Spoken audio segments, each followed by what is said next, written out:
신약 성경 누가복음 제 46장 46절에서 49절.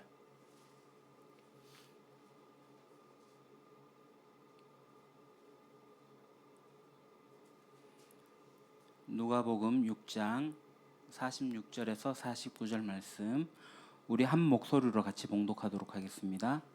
너희는 나를 불러 주여 주여 하면서도 어찌하여 내가 말하는 것을 행하지 아니하느냐? 내게 나와 내 말을 듣고 행하는 자마다 누구와 같은 것을 너희에게 보이리라. 집을 짓되 깊이 파고 주추를 반석 위에 놓은 사람과 같으니 큰 물이 나서 탕류가 그 집에 부딪히되 잘 지었기 때문에 능히 요동하지 못하게 하였거니와 듣고 행하지 아니하는 자는 주추 없이 흙 위에 집 지은 사람과 같으니 탕류가 부딪힘에 집이 곧 무너져 파괴됨이 심하니라 하시니라. 아멘.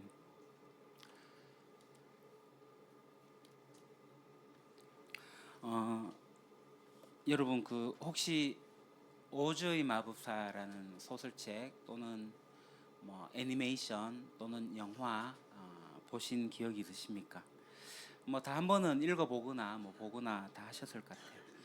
오즈의 마법사의 정체가 누군지 혹시 기억나세요? 이제 도로시라는 여자 주인공이 이제 그 오즈의 나라에 가가지고 마법사 이렇게 결국 찾아가면서 마지막에 양철 깡통 인형 이렇게 허수아비하고 이렇게 같이 가잖아요, 그죠? 사자하고 마지막에 이제 오즈의 마법사를 찾아가요. 고향으로 가기 위해 가지고 그래서 이제 오즈의 마법사를 만나잖아요. 근데 그 커튼 뒤에 숨어있던 오즈의 마법사 기억나십니까? 그러니까 평범한 사람이었죠. 서커스 단원이었고 이 사람도 열기구 타고 갔다가 이제 오즈란 나라에 떨어져 가지고 이제 정체가 이제 발각이 나게 됩니다. 커튼 속에 숨어 가지고 이제 마법사로서 이제 행했던 지난날 결국은 마지막에 정체가 들통나는 그런 이야기입니다. 이 이야기가 갖고 있는 시사하는 바가 여러 가지들이 있긴 하지만 여하튼간에 정체가 들통남 실제 모습이 폭로가 된다. 어쩌면 우리도 이 커튼 뒤에 숨어서 또는 가면 뒤에 숨어 가지고 그렇게 다른 모습을 보여주면서 살려고 하는 모습들이 우리에게 있을 거다. 그리고 결국은 우리의 본연의 모습이 드러나게 돼 있다라는 겁니다. 그래서 지난주에 열매는 어떤 게 나오냐 하면은 이 속에 있는 것이 나온다라고 했습니다. 우리가 다짐을 했는데 왜 이 다짐이 안 이루어지는가? 그거는 우리 속의 마음이 바뀌지 않았기 때문에 그렇다.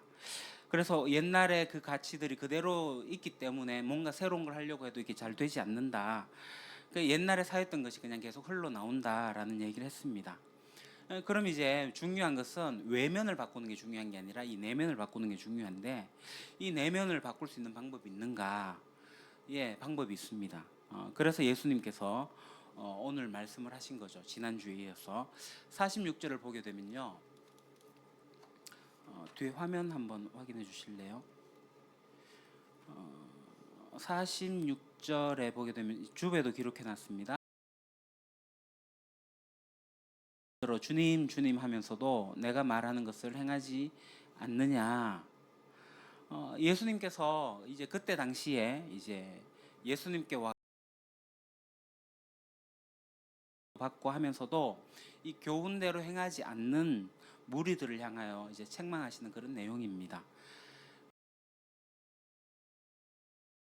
성경에서 용어로는 윗선자들이죠. 그 사람들이 누구냐면 본문에 보니까 이제 바리새인들과 서기관들 이렇게 나오는데 물론 바리새인들과 서기관들을 향해서 하신 말씀이기도 하지만 예수님 주위에 있던 제자들 그 무리들에게 향하신 말씀이기도 합니다.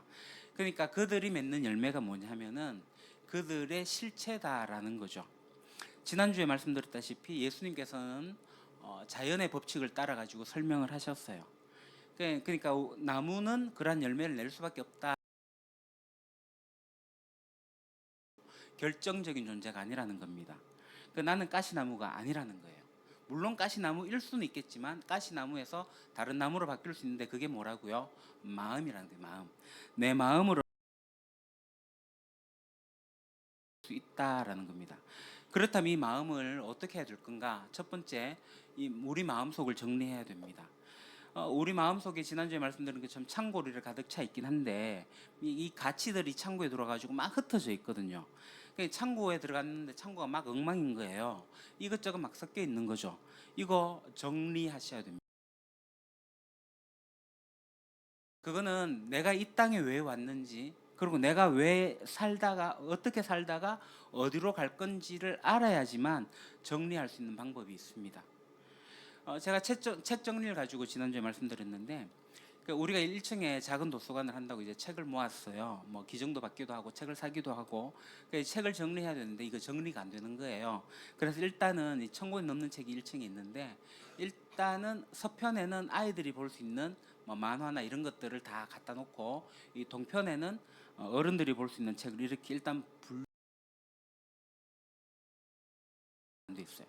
그러니까 저희 집에 가면은 저도 이제 책이 좀 많이 있어가지고 책장에 이제 분류를 해놨는데, 어떻게 분류했냐면은 이제 상담 공부를 하다 보니까 상담에 제가 청소년 전공하다 보니 청소년에 대한 책들, 뭐 예배학, 성교학, 조직 신학, 뭐 신약 신학, 구약 신학, 뭐 성경에 대한 여러 가지를 카테고리를 분류해가지고 책들을 이렇게 다 진열해 놓은 거죠. 그러니까 기준을 잡고 놓고 이제 정리를 했습니다. 그러면 우리가 우리 인생을 정리하게 될 때, 그럼 기준을 잡아야 될 거잖아요. 그 기준을 어떻게 잡아야 돼요? 그건 뭐냐면 내가 누구인가, 그러니까 나는 왜 사는가, 이거 기준으로 정리해야 됩니다. 근데 문제는 내가 누군지, 내가 어떻게 사는 게 옳은 건지 이거 잘 모른다는 거예요. 그냥 내가 살아가면서 내가 하고 싶은 거 하고 살면 되나요? 종종 우리가 듣는 말 중에 있잖아요. 네가 정말 하고 싶은 거 해. 뭐 그런 이야기를 듣기도 하고 하기도 하고 막 그러잖아요. 실제로 이제 청소년 캠프에서 있었던 일입니다. 이 진로에 대한 이야기를 하다가 조별로 활동을 하겠는데 친구가 싸워가지고 왔어요. 도대체 왜 싸웠냐 이래 물어보니까 친구들 불러갖고 이야기를 들어보는데, 인생이 너무너무 힘든 자기들의 이야기를 쭉 펼쳐놓은 거예요. 집안 이야기도 하고 막 해갖고 난 안 돼, 난 안 돼, 그렇게 얘기를 했는데, 그 친구, 조장 친구가 진지하게 막 설명을 해준 거예요. 이렇게 해야 되고 저렇게 해야 되고. 하도 이제 못 알아들으니까 좀 뭐 화도 약간 났겠죠. 억양도 올라갔겠고 뭐 그렇게 얘기를 했는데, 그러다가 마지막 툭 던진 얘기가 네가 진짜 하고 싶은 거 해. 그러면 되잖아. 막 이렇게 얘기를 했대요. 그러니까 이 이야기를 들은 친구가 하도 답답해가지고, 정말 내가 원하는 게 해도 돼? 나 지금 니처럼 밉상스럽게 말하네 한 대 때리는 거야 하면서 툭 한 대 쳤어요. 근데 이게 서로 이제 선박, 네가 하고 싶은 거 해. 그게 맞는 얘기예요. 내가 나름 내가 가치 있다고 생각하고 하는 그거 맞는 거냐는 거예요. 옳은 거예요. 그럼 내가 맞다고 생각하는 그 맞는 것의 가치의 기준은 뭐예요? 그게 선한 건지 악한 건지 그거 누가 알아요? 뭐 경험을 통해 가지고요? 아니면 책 많이 읽어 가지고요? 아니면 그때그때 확신으로요? 여러분, 여러분들의 삶을 정리하는데, 우리 인생을 정리하는데 이 방향을 도대체 어떻게 잡아야 될까요? 어떻게 정리할 수 있죠? 우리의 속에 이 가치들이 막 흐트러져 있는, 선한 것을 만들어낼 수 있는 거 어떻게 해야 되죠? 각자 그거 알아서 하면 됩니까? 각자 소견에 좋은 대로 행하면 될까요? 이제 재밌는 거 하나 해보려고 합니다. 여러분 지금부터 한번 생각해 보세요. 정북향이 어디라고 생각하십니까? 한번 생각해 보세요. 정북이 어딜까요? 제가 실험 한번 해보겠습니다. 손 한번 들어보십시오. 다 손 드십시오. 이렇게. 뭐 삿대질 해도 되고요. 손 이렇게 펴도 되고. 자, 제가 하나 둘 셋 하면은 재밌는 게임입니다. 여러분들이 정북을 향해 가지고 하면 됩니다. 하나 둘 셋. 가만히 있으면 예, 저를 향한 사람도 있고 다 이쪽으로 향하시는 분들 있고, 이렇게 손 내리셔도 됩니다.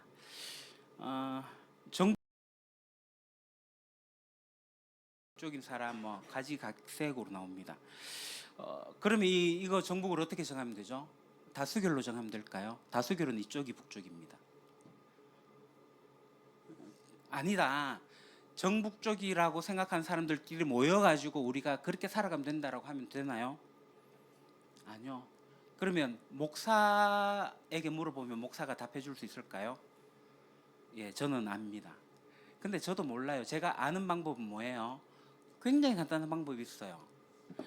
나침반 어플 켜가지고 펼쳐보면은 답이 나와요. 나침반 보면 됩니다.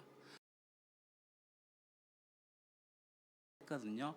이상현 집사님이 앉은 자리에서 피아노 쪽입니다.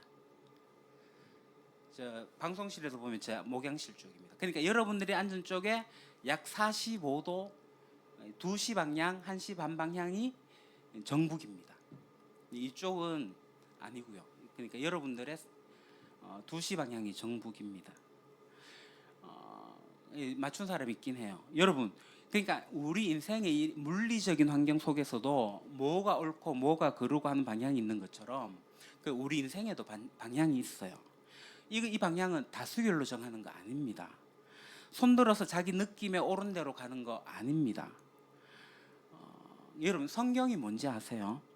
왜 하나님께서 우리 인간에게 이 성경을 주셨는지 아십니까? 이 성경을 통해서 잡고 갈 수 있는지 그거 알려주기 위해 가지고 이 성경을 우리에게 주셨어요. 그저 자기 소견에 오른 대로 그때 순간순간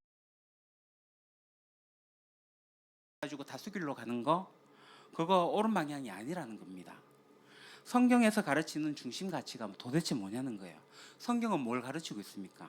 성경은 우리가 어떻게 부르심을 받아가지고 이 땅에서 부르심을 받은 존재로 살다가 또 보내다가 돌아가는 거, 그죠? 본향으로 돌아가는 것의 문제를 다루고 있는 게 성경의 내용이에요. 그러니까 우리를 부르심의 존재로 또 보내심을 받은 존재로 어떻게 살 것인가를 이야기하는 게 이게 성경책입니다. 그거 설명해 주고 있어요. 하나님이 여기 계신 여러분들 반드시 보내신다는 거죠. 우리는 부르심을 받은 존재임과 동시에 보내심을 받은 사람들입니다. 그렇다면 이 부르심, 하나님께서 우리를 부르셨다고 하는 것의 이 근원이 뭐예요? 우리가 어떻게 하나님의 부르심을 알 수가 있냐는 겁니다. 우린 다 죄인입니다. 우리는 하나님을 알 수가 없습니다. 우리의 인식의 한계, 지식적인 한계, 도덕적인 한계, 의지적인 한계, 모든 한계를 볼 때 우리 인간은 하나님을 알 수가 없어요. 근데 알 수 없는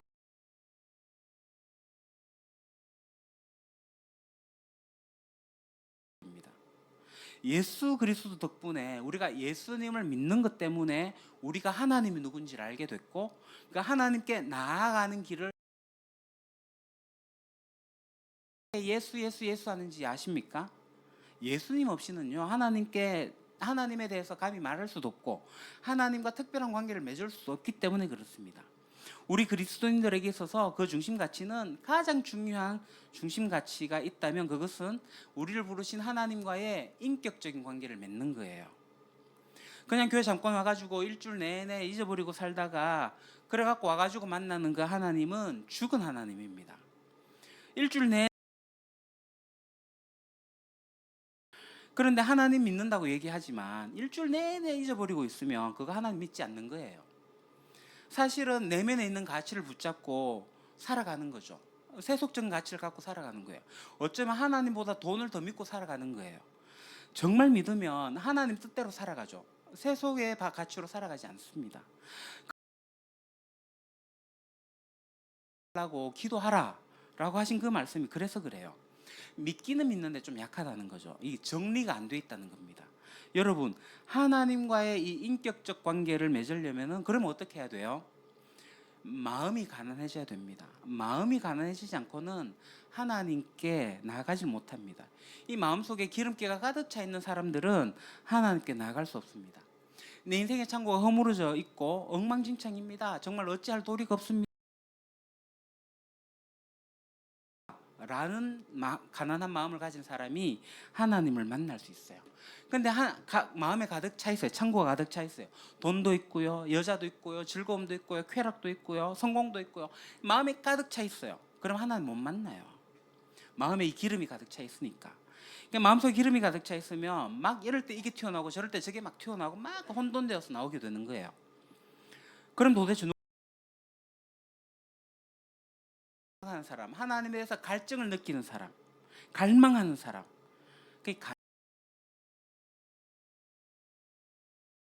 물질적 가난도 가난이지만 마음이 가난한 거예요. 근데 우리 마음속에 가난함을 갖고 있지 않으면 우리 인생은 뒤죽박죽으로 살아갈 수밖에 없다는 거예요. 이렇게 살아서 안 된다는 사실을 절감하지 않으면요, 하나님은 우리에게 있어서 정말 액세서리에 지나지 않습니다. 왜 많은 사람이 인생의 위기를 겪으면서 하나님 만나게 되는 줄 아세요? 간증 같은 거 들으면 그렇잖아요. 뭐 폐가 망신해서 가정에 어려움이 있고, 뭐 경제적인 어려움이 있고, 뭐 건강에 어려움이 있고, 그런 어려움을 겪으면서 하나님 만나게 된다고요. 왜요? 그렇게 되면 가난해지니까. 육체적으로 가난해지고, 경제적으로 가난해지고, 마음도 가난해지니까. 그럴 때 하나님밖에 안 계시구나 하면서 하나님 만나게 돼요. 그렇게 만나는 거 저는 뭐 괜찮다고 보지만, 그거 사실 가운데 굳이 그렇게 인생의 바닥까지 가가지고 하나님 만날 필요가 없다고요. 하나님은 할 수 없이 어떨 때 그런 어려움을 이렇게 허락하시는 것 같기는 해요. 근데 우리가 조금만 더 지혜로우면 이 인생의 바닥까지 가지 않아도 내 인생이 얼마나 헝클어지는지 알고 있잖아요. 내 인생이 헝클어지는 걸 알면, 그럼 하나님과 관계 맺을 수 있습니다. 제가 이제 교회를 자주 다니시고 이렇게 교회를 오래 다니신 분들을 보면은 마음이 가난하지 않는 분들을 종종 보게 돼요. 그리스도인들 가운데 마음이 부자인 사람이 너무 많아요. 하나님 안 계셔도 뭐 꽤 잘 살 수 있다고 생각하는 기독교인들이 있다니까요. 여러분, 사실 우리는 어떤지 한번 속을 한번 들어봅시다. 우리가 코로나를 지나왔지만, 내가 이제 교회를 오래 다녔는데 코로나 때 교회 오지 말라고 하니까 아유 얼마나 좋아. 막 기도도 안 해도 되고, 뭐 성경도 안 읽어도 되고, 뭐 교회도 안 다니고. 그래도 괜찮아요? 아니면 예배 빠지면 큰일 나, 예배는 반드시 참석해야 돼 라고 하세요? 아니야, 굳이 그럴 필요 없어. 온라인 요즘 예배 있는데 뭐 온라인으로 예배 드리면 되지, 뭐 뭐들은 현장 예배 참석해, 뭐 그렇게 생각하십니까? 만약에 그렇게 말하시는 분이 있다면 그분에게는 저는 이렇게 생각합니다. 하나님이 그분에게는 중요한 분이 아니라고. 사실 내 속에 내가 생명을 걸고 예배해야 되겠다, 예배 가운데 내가 사는 길이 있다, 그렇게 고백하게 된다면, 정말 내 안에 내면화된 가치가 그게 있다면, 그게 말로만 하는 가치가 아니고요, 그게 진짜 우리의 부르심인 거죠. 이 부르심의 근원은 가난함을 느끼는 거고, 그래서 하나님께서 우리가 받아들여 가지고 하나님 앞으로 나가는 거예요. 그래서 하나님과의 인격적 관계를 맺는 거예요. 그래서 예배라는 거는 하나님을 즐거워하고 하나님을 좋아하고 하나님을 누리는 겁니다. 그리고 하나님의 가족을 누리는 겁니다. 작년 연말에 이제 당회를 하면서 장로님하고 얘기했던 게 있어요. 제가 뭐 한두 번 여러분에게도 얘기했던 것 같은데요. 우리 교회 유림교회 주일 예배는 하나님을 누리는 교회가 되자, 공동체를 누리는 예배가 되자. 그래서 이 교회는 시댁 같은 교회가 되면 안 되고 친정 같은 교회가 돼야 된다고 했어요. 시댁 같은 교회면은 시댁 가면 마음이 편하세요? 가면 일해야 되잖아요. 쉬려고 해도 눈치가 보이잖아요. 근데 친정 어때요? 편하잖아요. 뭐 하려고 해도 뭐 그냥 괜찮아요. 뭐 집에 갈 때는 또 바리바리 뭐 사주기도 하고요. 그래서 우리 유림교회 주일 예배는 하나님을 좋아하고 하나님을 즐거워하고 하나님을 누리는 것, 그러면서 하나님의 가족을 누리는 것, 정말 편하게 그렇게 예배를 드리면 좋겠다 생각을 합니다. 이런 부르심을 받은 이 근원을 가지고 있으면, 이 부르심을 하는 사람은 이제 예배를 누리게 되면 어떻게 되냐면 삶 자체가 달라져요. 하나님을 누리게 되면요, 진실해지려고 합니다. 진실한 삶을 추구하기 시작합니다. 왜요? 하나님 어차피 내 속에 있는 것이 겉으로 나오기 때문에 아무리 위장해봐도 안 된다는 걸 알기, 내기를, 그래서 진실하게 내놓을 수 있기를 연습하기 시작하는 거예요. 그래서 하나님을 믿으면 진실해지려고 노력하게 되고 진실한 삶을 추구하게 되고, 그러면 진실한 삶이 따라오게 돼 있어요. 그러면서 진실하게 살다 보면은 이제 내 삶의 그렇게 성장에 대한 필요성을 사람들이 느끼기 시작합니다. 그래서 사람이 자기가 진실한 관계를 맺으면서 이렇게 성장을 하면서 사람들 속에 뭐가 들어오냐 하면은 보내심을 받았다는 인식이 그제서야 들어오기 시작해요. 나를 이렇게 변화시킨 하나님, 그럼 내 삶의 의미가 뭐지? 내가 왜 살아야 되지? 나 뭐 하지? 아, 하나님께서 나를 보내셨구나라는 것을 깨닫게 되는 거예요. 보내심의 의식을 갖자.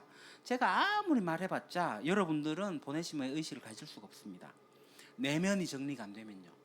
여러분들의 내면의 정리가 되고, 아, 내가 하나님의 보내심을 받은 자라구나.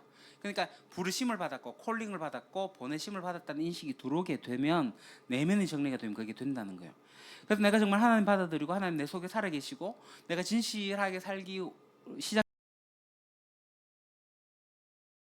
보내심을 받았다는 인식을 갖게 되고, 그러면 자연스럽게 안팎의 변혁이 일어나요. 자기 자신의 내면도 변화가 일어나고요. 안의 변화, 밖의 변혁도 일어나기 시작합니다. 누군가를 도와주기 시작하는 마음이 생겨요. 저 사람이 긍휼히 여기기 시작하는 거예요. 그래서 기독교가 왜 구제를 하냐 하면은 변혁을 하는 거 가운데 있는 거예요. 나만 생각하고 내만 부자롭게 내만 여유롭게 살면 되는 게 아니라, 그러니까 변혁 안에 라는 게 그제서야 되기 시작합니다. 사회 운동이 일어나기 시작해요. 그렇게 되면서 또 일어나는 것이 찾는 이들 찾아 나서기 시작합니다. 뭐 보내시면 각자 뭐 특수한 뭐 저런 일들이 있겠지만 가장 기본적인 것은 하나님을 모르는 사람들. 야, 이렇게 하나님 믿는 게 좋은데 하나님 모르는 내 친구들에게 하나님 알려줘야지 하면서 그들에게 나아가는 거예요. 여러분, 제가 이 얘기한 이 5가지 내용은 우리 교회의 핵심 가치입니다. 찾는 이 중심, 진실한 공동체, 균형 있는 성장, 안팎의 변혁, 소망하는 예배. 이것은 부르심을 받은 사람의 삶의 모습이고 보내심을 받은 사람의 삶의 모습입니다. 부르심을 받은 사람은 진실한 공동체 채우려고 해요. 부르심을 받은 사람은 균형 있게 성장하려고 그러고요. 보내심을 받은 사람은 찾는 일을 찾아 나서고 안팎의 변혁이 일어나고, 이 부르심과 보내심에 대한 내면이 되기 시작하면은 그때 사람이 변화되기 시작하는 거죠. 그러면 뭔가 다짐을 해도 다짐이 이루어지기 시작하는 거예요.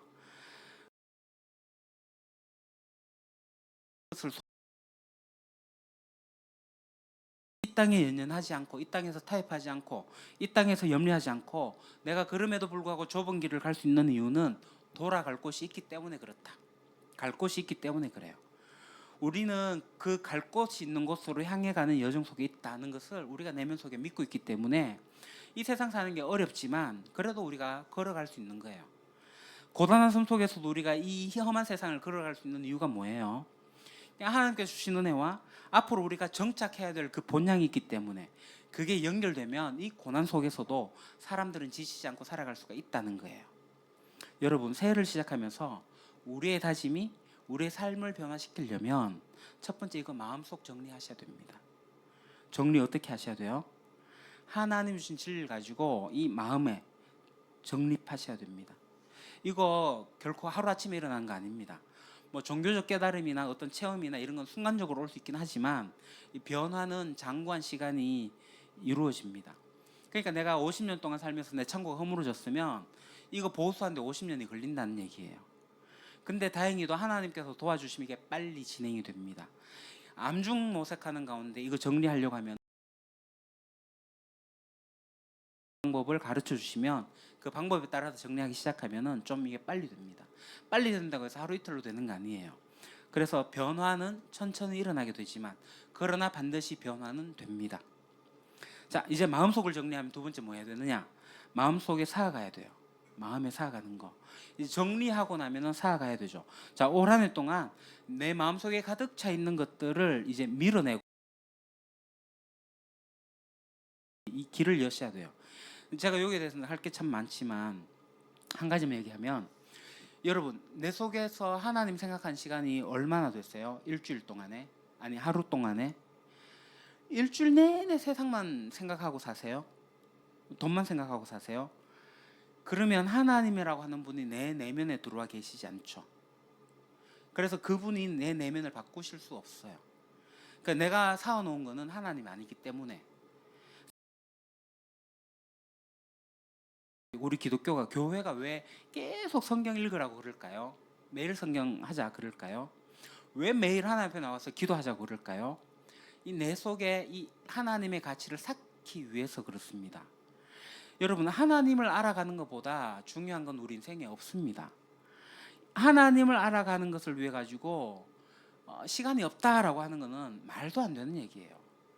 하나님을 알아가지 않고 시간이 없어서라고 하시는 분은 뭐 그냥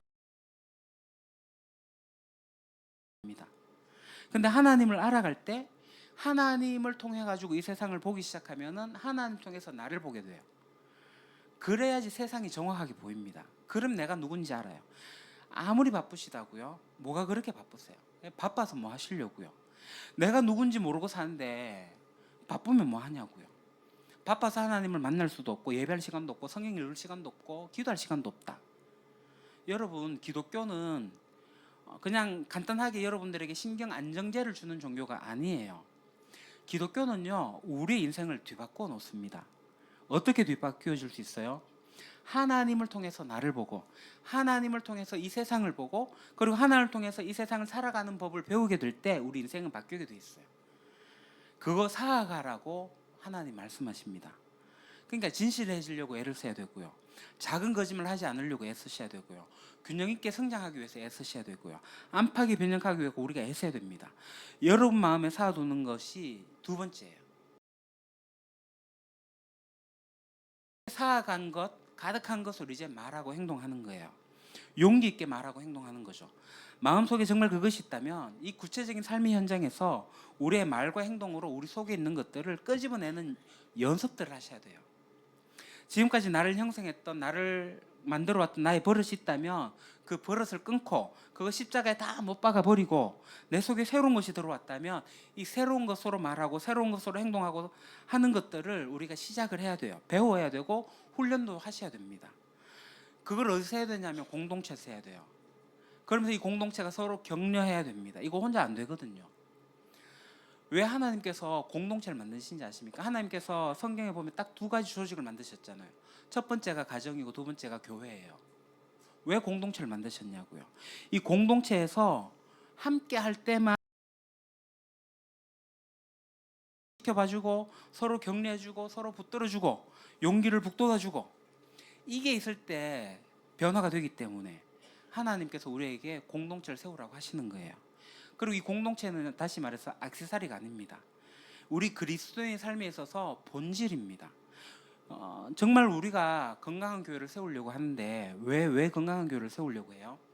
제가 이제 지난 계속 이제 우리 교회가 건강한 교회가 돼야 된다, 하나님 나라 복음으로 든든히 써가야 된다, 막 이런 얘기를 하다 보니까 뭐 어떤 경우에 여러분들 막 짓누르는 듯한 그런 느낌을 제가 받을 때가 있어요. 그렇지만 우리는 건강한 교회를 세워야 돼요. 왜요? 이 건강한 교회를 세워야지만 사람들이 회복되거든요. 사람들이 변화가 됩니다. 저는 이 건강한 교회를 통해서 사람들이 변화되는 것을 경험을 했어요. 사람들이 바뀌더라니까요. 사람들이 안 바뀐다 그러는데 진짜 바뀌어요. 저는 단순히 우리 유림교회가 숫자가 막 늘어나는 그런 교회보다 일단 교회가 먼저 건강해져야 되겠다. 근데 거기에 대해서 동의하고 그게 마음을 하시는 분들이 한 분, 두 분 늘어나는 것에 대해서 정말 감사해요. 건강한 교회로 나가게 될 때 그 하나님의 방법이, 하나님의 방식이, 하나님의 그 은혜가 그 공동체 속에서 일하기 시작하는 거예요. 하나님이 일하는 방식이 뭐예요? 이 다섯 가지입니다. 찬란의 중심, 진실한 공동체, 균형 있는 성장, 안팎의 변형, 소망하는 예배. 사실 이게 우리 교회의 중심 가치이긴 하나 하나님을 정말 믿었다면, 하나님 정말 우리 속에 마음속에 오셨다면 그 사람은 찬론의 중심으로 살 수밖에 없어요. 진실한 공동체를 세우려고 애쓸 수밖에 없어요. 균형 있게 성장하려고 애쓸 수밖에 없고요. 안팎의 변혁을 시키려고 애쓸 수밖에 없고요. 그러면서 소망하는 예배를 드리게 돼 있어요. 이게 복음의 능력이죠. 우리 유림교회 중심 가치이기도 하지만 여러분 인생의 중심 가치가 이거 돼야 돼요. 그것이 저는 올해 저와 여러분이 우리의 부르심을 따라 행하는 삶이었다고 생각을 합니다. 말로 하지 말고 이제 이게 진짜 내면화되어 가지고 이게 말과 행동으로 나타나자라는 얘기예요. 그렇게 실제로 변화되어 가는 그런 삶으로 살자는 얘기예요. 그래서 우리가 지금까지 부르심을 확인했다면 이제 그렇게 살자는 거죠. 조금씩. 그래서 제가 이제 다음 주부터 한 가지씩, 이 다섯 가지인데 한 주제를 가지고 우리 교회에 맞는 메시지로 여러분들에게 전할 예정입니다. 이 건강한 교회 세우는 것은 정말 세상에서 무엇보다도 귀중한 일입니다. 건강한 교회를 세우는 것은, 그리고 그 건강한 교회 한 일원이 되는 것은 우리 인간이 누릴 수 있는 최고 가장 적극적으로 참여하는 방법입니다. 그거 액수살이 아닙니다. 시간 남아서 하는 거 아니고요. 우리의 혼과 열정과 우리의 모든 것을 바쳐서 할 만한 일입니다. 왜냐하면 하나님이 오늘날 이 시대에 여전히 일하고 계시는데, 이 시대에 어디를 통해서 일하시냐 하면 교회를 통해서 일하시기 때문에요. 교회라는 이 건물 얘기하는 거 아닙니다. 여러분, 한 사람 한 사람, 진짜 그리스도인이라고 믿는, 예수를 주로 믿는 사람들의 공동체를 통해서 일하시기 때문에. 그러나 교회들이 너무 건강하지 않아가지고 많은 사람들이 교회를 보고 오히려 실망하고 하는 데서 점점 멀어져 가는 것이 오늘날의 현실이기 때문에, 건강한 교회 공동체를 세우는 것은 우리의 생명을 바칠 만한 일입니다. 여러분 기억하십시오. 건강한 교회 만듭시다 이거 외친다고 되는 거 아니에요. 건강한 교회를 구성하고 있는 여러분 각자 그리스도인들이, 여러분들이 믿고 있는 그 가치를 내면화시켜 가지고 우리 창고에 막 흩어졌던 것들을 정리하고 자리 잡고, 그래서 선한 것들을 끄집어내기 시작하면서 살아가게 될 때, 그러면은 우리는 우리가 원하지 않아도 무화과 나무가 무화과 열매를 맺게 되고 포도나무가 포도 열매를 맺게 되는 거예요. 그거 애쓰지 않아도 나오게 되는 거예요. 요한복음 15장의 얘기를 하게 되면, 우리가 예수란 나무에 접붙임 되면요, 우리가 내쓰지 않아도 포도 열매를 맺게 돼 있어요. 중요한 건 내가 예수님께 접붙임 돼 있냐는 거죠. 내 내면에 진짜 가치가 있으면 그게 드러나게 돼 있다니까요. 애쓰지 않아도. 우리가 2025년 한 해 동안 이 부르심의 가치를 우리가 행하면서 또 그렇게 또 건강하게 갈 수 있으면 좋겠습니다. 기도하겠습니다. 하나님, 이 예배를 주님께서 받으시는 것을 믿습니다. 이 예배를 통해서 하나님께서 우리에게 필요한 메시지를 주시는 것을 저희가 믿습니다. 각자에게 하신 말씀을 듣게 하여 주십시오. 지금도 만약에